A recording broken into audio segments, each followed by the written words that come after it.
Hello, welcome back and welcome in. My name is NickyWheeler. If you're interested in gaming, go subscribe to my other channel and follow my Twitch to see my gaming live. Now, let's start this video. Today, I will be discussing Troye Sivan. He's a well-known singer and previous YouTube star in the late 2000s and early 2010s. He used to release originals and covers, which led to him releasing his first studio album, Blue Neighborhood, in 2015. It was an electropop and dream pop record consisting of 15 songs. Most of the album follows a theme of being in all caps except for one song called For Him, which happens to be my favorite off this piece. The other songs that I really enjoyed were Cool, Heaven, and Wild. Starting with Cool, I wanted to say how this song was so mesmerizing. Giving in to the desires of others and the pressure to fit in is difficult to say the least, but this song plays it off. In the first verse, we get the hedonistic nature and lifestyle of Hollywood and fame, but he makes it seem empty with the line rooftop sitting, skinny dipping. And by empty, I just mean the lack of actual deep meaning he wanted. Coping with past traumas of people leaving and absent parent figures has made the singer materialistic, as he mentions a mansion and how it was to impress others and not themselves. The song plays as a reflection on fitting in and how high society is just possessions. With the daydreamy music and heart-aching lyrics in the second verse, this song jumps to a top spot for sure.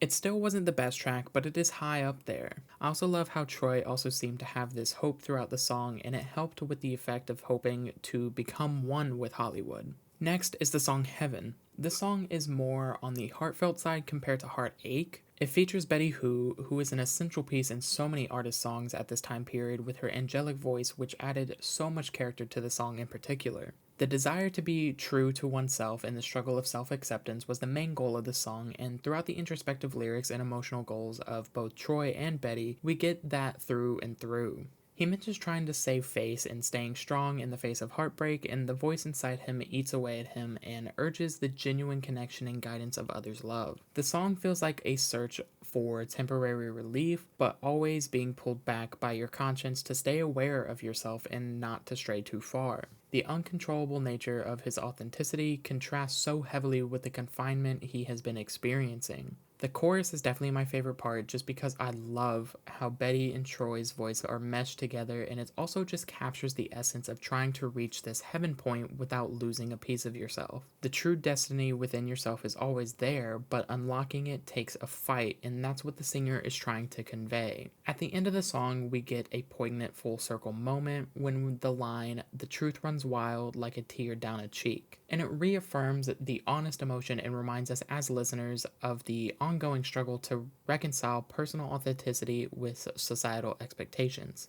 I found it a great way to end the track because if he didn't add in this part, we would have ended with a chorus that is repeating how to get to heaven rather than a restatement of how we should be aware, which I think was the point of the song. With that being said, I wanted to talk about Wild next. This song is passionate for sure, and it was about an addictive love that he couldn't resist despite knowing the risk and might end up hurting himself in the end. The risky behavior hinted at in the first verse, like sneaking around, is where I found the song most intriguing just because it reminded me of an enemies to lovers trope that I had read recently and I loved it. I remember listening to this years ago, and how it made me feel then is the same now. He's consumed and driven by the foolish love, and he has never experienced this amount of feelings before, and it was driving him wild. It is an intense experience where you are essentially full of adrenaline, and it is scary yet exhilarating feeling to be so full of emotion. I know as much as I talked about the lyrics and emotion they had in this song, which they do, I think lyrically out of the four I have mentioned, this one is the weakest. It lacks that Troye vocal twang, like I can tell it's him, obviously, but it's different. Like I said, it's one of my favorite of mine, so I can't say too much is bad about this song. At some point, sound-wise, the songs on this album did sound similar, but I think it was more of a creative decision that worked out well in the end, because I see this album kind of as a story. It didn't need to have that much variety in that regard, because I think the main focus was the lyrics. Also, I would like to acknowledge the composition of each of these songs. The instruments and actual lyrical setup of each of these songs was phenomenal to me. That slow burn that I hate so much in all stories, music, etc. disappeared. This album allowed for a slow burn story that all cohesively made sense. I got to each song and I got a new plot point and fell in love each time. I honestly kind of wish it lasted a little bit longer, but I know it had to end at some point, and that would move us into the second studio album that was released in 2018 titled Bloom. This was a revolutionary album for Troye because it kind of acted as his true debut into the pop world because he went almost fully pop and dropped the electropop sound. He also left it open for interpretation on the title, but I have always seen it as the blooming moment of his coming out where he's now bold and fearless with tons of poise. Some of the top tracks on this album for me were the opener, 17, The Good Side, What a Heavenly Way to Die, and Animal. On 17, Sivan dives right in, recounting the loss of his virginity to an older man. Given the age gap, it's an uncomfortable but ultimately important moment for Sivan, both a rite of passage and endearing coming-of-age touchstone. This one isn't relatable for me personally, but it tells a story that is to a lot of people. I can see each side of this hugely multifaceted die, and it helps people understand the true feelings behind the moment. Free clarity in a way that isn't harmful and more fruitful. He didn't get hung up, and I loved that. It wasn't something too taboo or repetitive. Musically, one of the strongest pieces to me was the next song, The Good Side. This one is full of emotion as it is another acceptance track following a breakup. I think it also shows how he has matured and bloomed, because of the title. Sometimes when I say mature, people immediately think I'm saying that the artist was immature before, and that's just not the case. And with 17, he proves that. And The Good Side just continues to solidify that point. Working on yourself and growing up is one of the hardest parts of aging, and Troye did it in the spotlight. So it was honestly 10 times worse for him, and how he went about a lot of these situations was objectively better than most people would do in the same situation, and his lyrics convey his thoughts on his decisions. The next song, What a Heavenly Way to Die, continues that growth process. It was one of the few dreamy songs like his debut, and it talks about the lasting love he was looking for.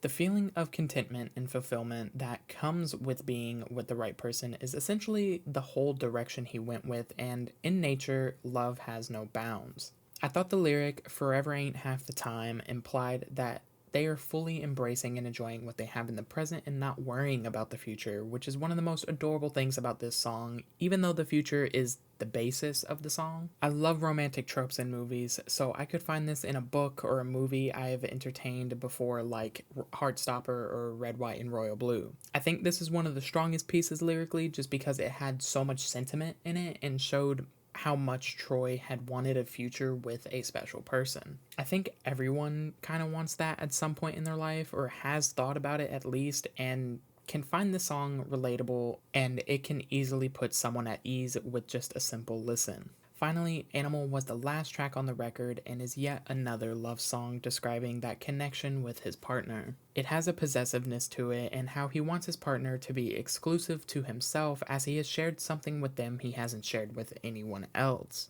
The chorus emphasizes on that point and can be seen as ardent. The bridge, the bridge, the bridge. It's always the bridge, and with this song, it is pure serenity using a hand of tarot cards as a metaphor for their one-way journey in this relationship. Making it seem so mystical or magical sends me to a different plane for real. I think Troye thought about this song 10 times more than some of the others just because of that bridge. I feel as though his intention was for everyone to realize all love is instinctual and you have to connect on almost all levels, including physical, emotional, and mental. I love a good love song, and Bloom was a deep dive into all of these feelings and animalistic features of humans when it comes to such intense feelings. Now, Troye has recently released his newest album, Something to Give Each Other. It is again 10 songs, and I can honestly say for a 5-year gap in between Bloom and this one, it was well worth it.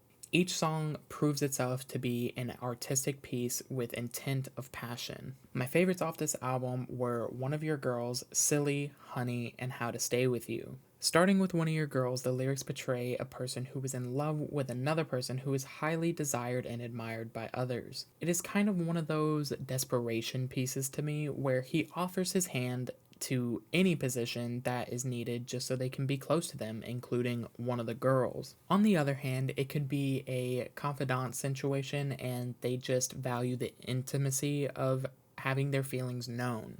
In the second verse, Troye reiterates how in demand this person is and points out that nobody wants them as much as they do. One of the lyrics also suggests valuing their physical attractiveness and treating it as an asset, which I could personally take two ways, and I think we all know what both of those are. There is a devotion in the song, and it wants to be known that they see them as a person and not their looks, yearning for that connection and in desperate attempts to catch their attention. I found musically this was also one of the strongest because it embraces the original Troye sound from Blue Neighborhood, but it is amped up and is matured with a new vision of being seen as an adult and not a depressed and angsty teenager.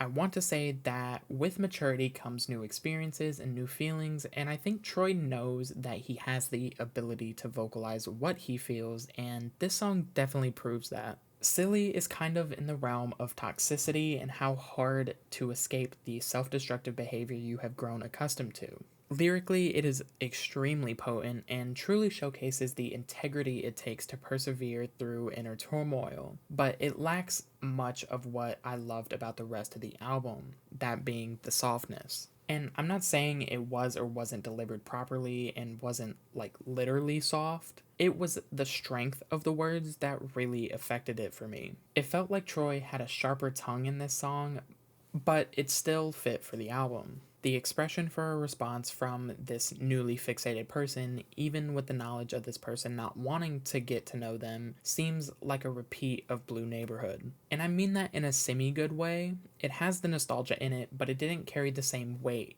It was like 10 pounds heavier. I just wanted to say that this song is really good because it was musically inclined, and that's why I like it so much. Because these lyrics are crazy and hard to talk about. Honey was like a daydream and a half. The singer sees love and sensuality within everything around them and the good feeling of being around this person brings, and he imagines the possible physical intimacy. It isn't a common occurrence that we ask for favors when it comes to attraction, but you can find yourself hoping there would be some closure when it comes to whoever you found attractive, and the song circles back to the excitement, which is what I actually really liked about it. I feel like this album makes me repeat myself a lot just because the topics are very similar and it is hard to describe the actual feeling you get when listening. So I would suggest listening to this album for sure. It isn't very long, like I said, 10 songs, so if you have about 30 minutes to spare, go and open whatever music app you have and listen. Now, I wanted to move into the rankings. This will be on a best to worst scale, taking lyrical content, music composition, and vocal capabilities into account.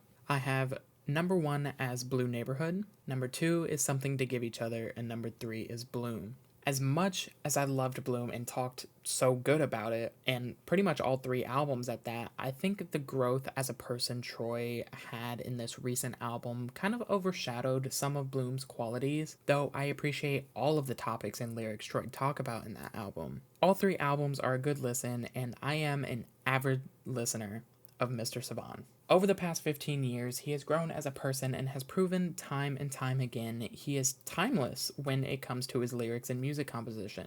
Growing in the time of YouTube was for sure a once-in-a-lifetime experience, and he has first-hand experience in it and has now become one of the most known singers in the world. He can showcase his feelings so easily within a single line, and it is one of the most admirable traits of any artist. If you liked this video, give it a thumbs up and subscribe for more content like this. Comment down below for who I should cover next, and until next time, bye guys.